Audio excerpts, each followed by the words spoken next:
639 divided by 3.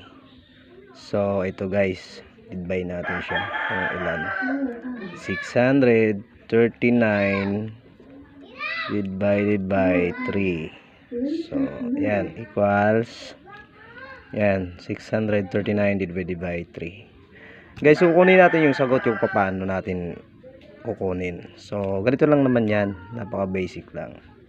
Ang gagawin natin is maguguhit tayo ng 3. 1, 2, 3. So yan, may guhit na tayong 3. Ayan. Tapos dito sa tapat ng 9 is maglalagay tayo ng, syempre 9 din. Maglalagay tayo ng tuldok. 9 din siya, di ba? Ayan. 2, 3, 4, 5, 6, 7, 8, 9. Meron na tayong siyam na tuldok. Then syempre dito rin sa baba ng 3, maglalagay din tayo ng 3 tuldok. 1, 2, 3. So ayan.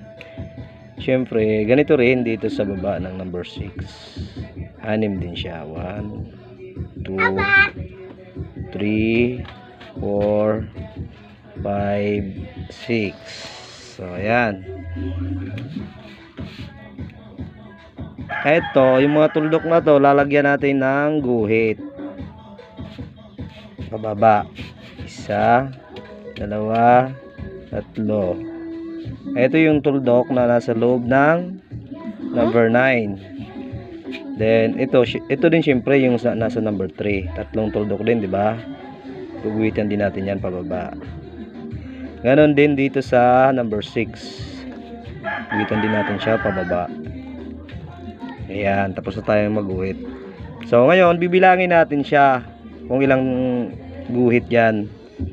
So ang nasa loob ng 9, ilang guhit ba yon? Bilangin natin 1, 2, 3. So 3 siya, di ba? Ayan, 3. Ang ilang tuldok din ang nasa loob ng number 3? Isang guhit din, syempre, di ba?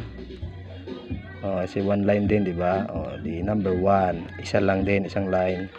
And syempre sa number 6, 6 na tuldok, 2 guhit din pababa, di ba? Number 2. So ito na yung sagot natin diyan. Yan, ito yung magiging sagot natin, 213. So ayan. Guys, sa mga